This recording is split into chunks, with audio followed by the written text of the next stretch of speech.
ಶಾಲಾ ಮಕ್ಕಳ ಕೈ ಸೇರಬೇಕಾಗಿದ್ದ ಪುಸ್ತಕಗಳು ಗುಜರಿಗೆ ಹೋಗಿದೆ. ಗುಜರಿ ಸೇರಿದ ಮೊರಾರ್ಜಿ ವಸತಿ ಶಾಲೆಯ ಮಕ್ಕಳ ಪುಸ್ತಕ. ಸಿದ್ದಾಪುರ ಗುಜರಿಯಲ್ಲಿ ಮಕ್ಕಳ ನೂರಾರು ಪುಸ್ತಕ ಪತ್ತೆಯಾಗಿದೆ. ಕಾರಟಗಿ ತಾಲೂಕಿನ ಸಿದ್ದಾಪುರ ಗ್ರಾಮದಲ್ಲಿ ನಡೆದಿರುವಂತಹ ಘಟನೆ ಇದು. 2024-25ನೆಯ ಶೈಕ್ಷಣಿಕ ಸಾಲಿನ ಪುಸ್ತಕಗಳು ಗುಜರಿ ಪಾಲಾಗಿದೆ.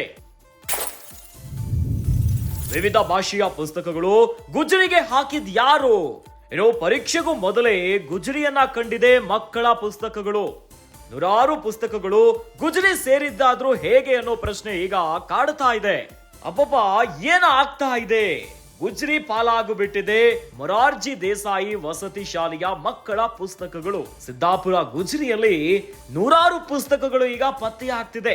ಕಾರಟಗಿ ತಾಲೂಕಿನ ಸಿದ್ದಾಪುರ ಗ್ರಾಮದಲ್ಲಿ ನಡೆದಿರುವಂತಹ ಘಟನೆ ಇದು. ಅಂದ್ರೆ ಶಾಲಾ ಮಕ್ಕಳ ಕೈ ಸೇರ್ಬೇಕಾಗಿರುವಂತಹ ಪುಸ್ತಕಗಳು ಗುಜರಿ ಪಾಲಾಗು ಬಿಟ್ಟಿದೆ. ಇವ್ಯಾವುದು ಕೂಡ ಹಳೆಯ ಪುಸ್ತಕಗಳಂತ ಹೇಳೋ ಮಾತು ಕೂಡ ಇಲ್ಲ. ಯಾಕಂದ್ರೆ 2024-25ನೇ ಸಾಲಿನ ಈ ಶೈಕ್ಷಣಿಕ ಸಾಲಿನ ಪುಸ್ತಕಗಳಿವೆಲ್ಲವೂ ಕೂಡ ವಿವಿಧ ಭಾಷೆಯ ಪುಸ್ತಕಗಳಿದೆ. ನಾವು ಗಮನಿಸಬಹುದಲ್ಲಿ ಫಿಸಿಕ್ಸ್ ಪುಸ್ತಕ ಇದೆ, ಉರ್ದು ಪುಸ್ತಕಗಳಿದೆ, SSLCಯ ಗೈಡ್ ಇದೆ, ಇನ್ನು PUCಯ ಪುಸ್ತಕಗಳು ಕೂಡ ಇದೆ. ಇವೆಲ್ಲ ಪುಸ್ತಕಗಳು ವಿದ್ಯಾರ್ಥಿಗಳ ಕೈ ಸೇರಬೇಕಾಗಿತ್ತು. ಆದರೆ ಇವೆಲ್ಲ ಕಂಡಿದ್ದೆಲ್ಲಿ ಶಾಲೆಯ ಬೆಂಚಲ್ಲ, ಕಾಲೇಜಿನ ಕ್ಲಾಸ್ ರೂಮ್ಗಳಲ್ಲ. ಇವೆಲ್ಲ ಕಾಣಿಸ್ತಾ ಇರುವಂತದ್ದು ಗುಜರಿ ಅಂಗಡಿಯಲ್ಲಿ. ಸಿದ್ದಾಪುರದ ಗುಜರಿಯಲ್ಲಿ ಮಕ್ಕಳ ನೂರಾರು ಪುಸ್ತಕಗಳು ಪತ್ತೆಯಾಗಿಬಿಟ್ಟಿದೆ.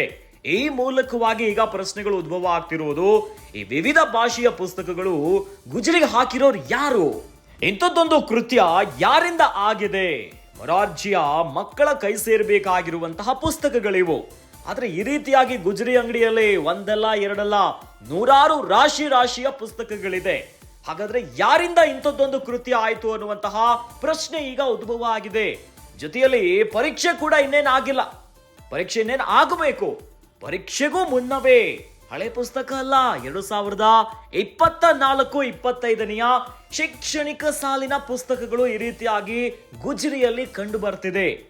ಕಾರಟಗಿ ತಾಲೂಕಿನ ಸಿದ್ದಾಪುರ ಗ್ರಾಮದಲ್ಲಾಗಿರುವಂತಹ ಘಟನೆ ಇದು. ಸಿದ್ದಾಪುರದ ಗುಜರಿ ಅಂಗಡಿಯಲ್ಲೇ ವಿದ್ಯಾರ್ಥಿಗಳ ನೂರಾರು ಸಂಖ್ಯೆಯ ಪುಸ್ತಕಗಳು ಈ ರೀತಿಯಾಗಿ ರಾಶಿಯಾಗಿ ಬಿದ್ದು ಬಿಟ್ಟಿದೆ.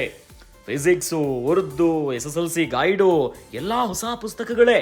ಇವೆಲ್ಲ ಪುಸ್ತಕಗಳು ಈಗ ಇಲ್ಲ ಹಾಕಿದ್ದು ಯಾರು? ಯಾರಿಂದ ಹೀಗಾಗು ಬಿಟ್ಟಿದೆ? ಪುಸ್ತಕಗಳು ಗುಜರಿಗೆ ಹೋಗೋದಕ್ಕೆ ಏನು ಕಾರಣ ಅನ್ನುವಂತ ಅನುಮಾನಗಳು ಈಗ ಉದ್ಭವ ಆಗಿದೆ.